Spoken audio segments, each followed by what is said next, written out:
할렐루야. 오늘은 계시록 11장 1절로 2절까지 말씀 함께 보도록 하겠습니다. 오늘 굉장히 중요한 상징 하나가 등장을 합니다.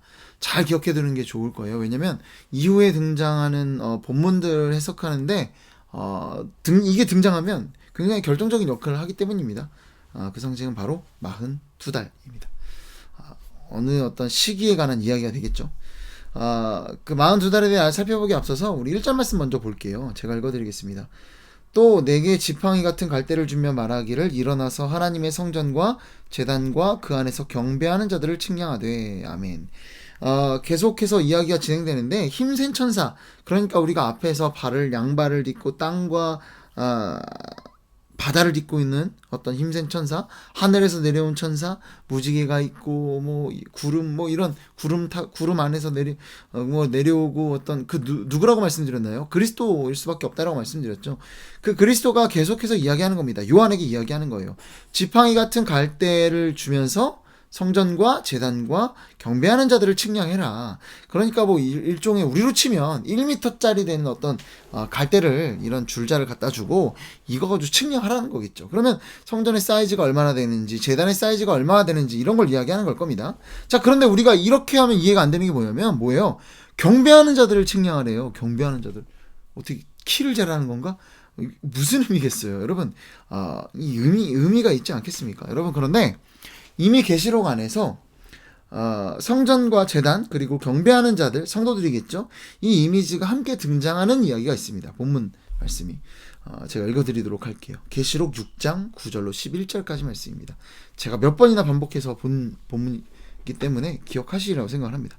다섯째 인을 떼실 때에 내가 보니 하나님의 말씀과 그들이 가진 증거로 말미암아 죽임을 당한 영혼들이 제단 아래 있어 큰 소리로 불러 이르되 거룩하고 참되신 대주제여, 땅에 거하는 자들을 심판하여 우리 피를 갚아주지 아니하시기를 어느 때까지 하시려 하나이까 하니, 각각 그들에게 흰 두루마기를 주시며 이르시되 아직 잠시 동안 쉬되 그들의 동무종들과 형제들도 자기처럼 죽임을 당하여 그 수가 차기까지 하라 하시더라. 아멘.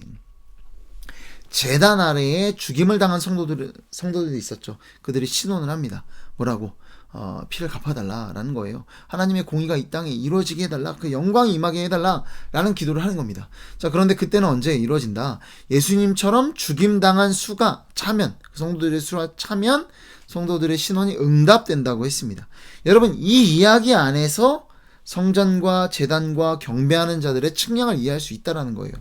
여러분, 뭘 측량하라는 걸까요? 여러분, 결국 경배하는 자들을 측량하라는 겁니다. 그러니까 즉 죽임당한 이들, 하나님의 말씀을 지키고 선포함으로 고난, 죽임으로도 볼 수 있지만 고난당한 그들의 수가 얼마가 되는지 측량하라는 거예요. 자, 그걸 측량함으로 우리가 뭘 할 수 있어요? 다 차면 때가 왔다라는 거죠. 그러니까 하나님의 때가 왔는지를 이 측량의 이미지를 통해서 말해주고 있다라는 겁니다. 여러분, 그러면 단순히 고난당한 자들의 수를 세라고 해야 되지, 왜 성전과 제단을 어떤 갈대로 사이즈를 측량하라, 재라라고 그렇게 이야기하고 있을까요? 여러분, 그러니까 이겁니다. 경배하는 자들, 즉 죽임당한 자의 수가 차면 그때가 온다, 하나님의 때가 온다고 했습니다. 여러분, 그리고 그때가 되면 성도들의 신원이 응답될 때가 되면 뭐가 임합니까? 하나님의 영광이 임하고, 최종적으로 계시록 21장에 가면 정말 중요한 장면인데, 최종적인 하나님의 성전이, 예루살렘 성전이 이 땅에 임하는 일이 있다라는 겁니다. 여러분, 그러니까 단순히 하나님의 때의 그림을 경배하는 자들이 차는 것, 그것을 또 다른 이미지로 뭘 이야기하는 거예요? 그것은 곧 하나님의 최종적 성전이 완성되고 만들어지는 것이다 라고 이야기하는 겁니다. 여러분, 결국 하나님의 최종적 성전은 무엇으로 만들어지는 거예요? 고난받는 성도들의 수가 참으로 만들어지는 것이고, 그때가 하나님의 때다라는 겁니다. 여러분, 그래 계속해서 우리 2절 말씀도 볼게요. 성전 바깥마당은 측량하지 말고 그냥 두라. 이것은 이방인에게 주었은즉 그들이 거룩한 성을 42달 동안 짓밟으리라. 여기 성전 바깥마당이 등장을 해요. 그리고 이방인이 등장하니까 선뜻 이거 이방인의 뜰 아닌가? 이방인의 뜰 맞겠죠. 하지만 이방인의 뜰 하면 어떤 이미지예요? 좋은 이미지예요. 왜?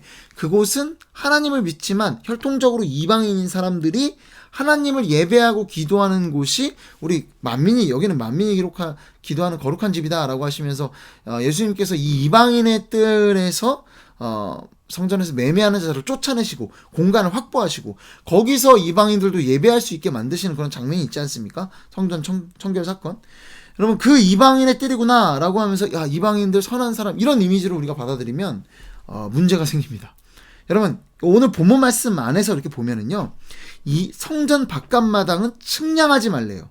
자 측량을 하지 말라. 아까 앞서서 경배하는 자들은 측량의 대상이라고 했어요. 자 그런데 측량의 대상이 아니라는 건 뭘 또 의미할 수 있겠다라는 거예요. 이들은 경배하는 자들이 아니다. 성도들이 아니다. 하나님의 구원의 대상이 아니다라고 우리가 이해할 수 있다라는 겁니다. 자 그리고 더불어서 이 이후에 뭐라고 돼 있냐면요 그들은 누구겠어요? 2절 후반부에 그들은 이방인이죠. 그들이 거룩한 성을 42달 동안 짓밟으리라.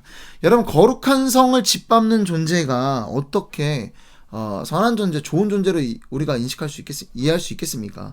여기 나타난 이방인은 그러니까 뭐다? 부정적인 대상, 하나님의 구원 밖의 대상, 그러니까 이 성도들을 괴롭히는 그런 존재로 우리가 이해할 수 있다는 겁니다. 여러분 그런데 이들이 거룩한 성을 어떻게 한다? 42달 동안 짓밟는다라고 합니다. 그러니까 뭐예요? 거룩한 성은 바깥 마당과는 달리 뭘 이야기하겠어요? 성도들의 공간을 이야기하겠죠. 거룩한 성을 42달 동안 짓밟는다는 건 뭘 의미하겠습니까? 결국 하나님의 백성이 이 이방인들로 인해서 짓밟힘을 당한다, 고통당한다, 환난을 당한다, 고난을 당한다라는 의미입니다. 여러분 계시록의 주제와도 일맥상통하죠. 세상으로부터 고난받는 이 성도들의 모습을 또 그리고 있지 않습니까? 여러분 그런데 성도들이 고통받는 기간이 얼마라고요? 42달 동안이다라고 해요. 자 그러면 이 42달은 어떤 의미일까? 자 이 42달이면은 어떻게 되나요? 3년 반이죠. 36개월에 6개월까지 반년 이렇게 하니까 그래서 42달 아닙니까? 자 3년 반입니다. 자 이 이미지가 구약에 당연히 등장을 하겠죠. 다니엘서입니다. 다니엘서 7장 25절 26절 말씀 제가 읽어드리도록 하겠습니다. 그가 장차 지극히 높으신 이를 말로 대적하며 또 지극히 높으신 이의 성도를 괴롭게 할 것이며 그가 또 때와 법을 고치고자 할 것이며 성도들은 그의 손에 붙임받아 한 때와 두 때와 반 때를 지내리라. 그러나 심판이 시작되면 그는 권세를 빼앗기고 완전히 멸망할 것이요. 아멘. 그가 여기 나타나는 다니엘서에 등장하는 이 그는 대적이라고 우리가 그냥 이해하면 될 것 같습니다. 자 그러니까 이 대적에 의해 성도들이 괴롭힘을 당하는 때가 있는데 그게 언제냐? 한 때와 두 때와 반 때다. 뭐예요? 세 때 반, 3년 반을 이야기하는 겁니다. 성도들이 어떻게 이 대적에게 이 세상으로부터 괴롭힘을 당하는 때가 있는데 그때가 3년 반이라는 거예요. 42달이라는 거예요. 자 그러나 심판이 시작되면 그는 권세를 빼앗기고 완전히 멸망할 것이요. 자 그러니까 대적이 결국 어떻게 된다는 거예요? 심판이 시작되면 권세를 뺏기고 완전히 멸망한다. 이 심판은 뭘 이야기하는 거겠습니까? 최후의 심판이겠죠. 자 그러니까 이 세 때 반, 3년 반, 42달 그러니까 성도들이 대적으로부터 고통받는 이 시간은 언제라는 거예요? 최후의 심판 이전이라는 거죠. 자 그래서 학자들은 이 시대를 언제로 이해한다? 교회 시대로 이해한다는 겁니다. 자 그러니까 성도들이 환난을 당하는 시기는 언제다? 42달 즉 교회 시대라는 겁니다. 42달 교회 시대는 성도들이 어떻게 되는 때라고요? 환난을 당하는 시기라고요. 대적으로부터 괴롭힘을 받는 시기가 바로 교회 시대라는 겁니다. 이해되시나요? 그리고 이 성도들의 환난, 고난을 통해 무엇이 완성되나요? 오늘 말씀을 통해 보면 하나님의 성전이 완성되는 겁니다. 여러분 그래서 초대교회 교부 터툴리아는 이런 말을 했습니다. 교회는 순교자의 피 위에 세워진다. 여러분 그렇습니다. 교회 시대를 살아가는 우리가 겪어야 할 일이 뭘까요? 우리가 마주하게 될 일이 뭐겠습니까? 여러분 고난입니다. 하나님 나라를 세우는 하나님의 성전을 세우는 결정적인 것은요. 돈 많이 버는 장로님들의 헌금이 아니고요. 세상에서 예수 믿는 사람들이 유명해지고 이름을 날리는 일이 아니고요. 설교자의 좋은 설교가 아니고요.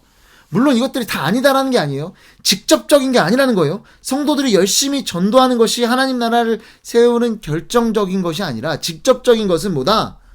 우리가 이 땅에서 말씀대로 살고 말씀을 전하면서 겪는 그 고난이 하나님의 이 성전을, 교회를, 하나님의 나라를 세우는 줄로 믿으시기 바랍니다.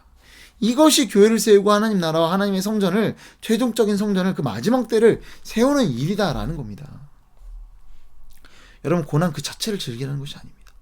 우리가 말씀대로 살아가고 말씀을 선포하는 건요, 이거는 어쩔 수 없이 고난이 뒤따라올 수밖에 없는 일이다라는 거예요. 여러분, 내 죄 때문에 생기는 고난이 아닙니다. 말씀대로 순종하고 선포하는 중에 나타나는 고난이 내 삶 가운데 필히 있어야 하는 줄로 믿으시기 바랍니다. 말씀대로 사는데 너무 힘들어요. 당연한 거라고요. 교회 시대를 살아가는 성도들에게 당연한 거라고요. 그거를 피하려고 한다? 아니라는 겁니다. 죄송하지만 내 삶에 만약에 믿음 때문에 받는 고난이 전혀 없다? 나에게는 막 정말 힘든 게 전혀 없다? 그렇다면 우리는 지금 성전 바깥마당에서 어떻게 보면 측량의 대상이 아닐지도 모르겠습니다. 우리가 어디에 들어가야겠습니까? 42달 동안 집 밟는 성전 밖에 이방인이 되어야 할까요? 아니면 42달 동안 집 밟히는 거룩한 성 안에 경배하는 자들이 되어야겠습니까? 여러분, 둘 중에 우리의 선택은 어디에 있어야겠습니까? 여러분, 말씀에 순종하는 중에 마땅히 고난받기를 자처하는 저와 여러분 되기를 소망합니다. 여러분, 말씀 순종하는 중에, 말씀을 선포하는 중에 우리 안에 닥치는 수많은 어려움들이 있을 겁니다. 여러분, 그건 당연한 겁니다. 당연하게 그 고난을 감당하고 인내하고 견딤으로 그 고난이 하나님의 이 성전을, 최종적인 이 하나님의 성전, 이 예루살렘, 새성 예루살렘 성전을 세우는 일임을 믿으시기 바랍니다. 그것이 우리 교회를 세우는 일이고요.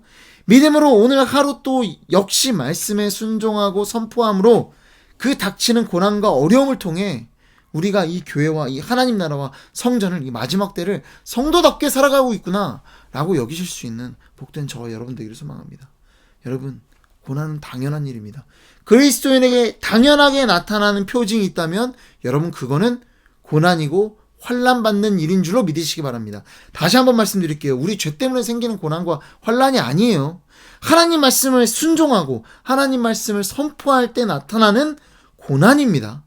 그 고난을 겪어내는, 인내하고 하나님 주시는 그 은혜로, 성령의 충만함으로 견뎌내는 그런 저와 여러분 되기를 소망합니다. 기도하겠습니다. 사랑과 은혜가 풍성하신 아버지 하나님, 하나님 말씀에 순종하고 또 그 말씀을 선포함으로 나타나는 그 고난받는 자들의 수가 차기까지, 그리고 그 차는 것이 최종적 하나님의 성전의 완성의 기틀이 되는 것임을 오늘 말씀을 통해 다시 한번 보게 됩니다.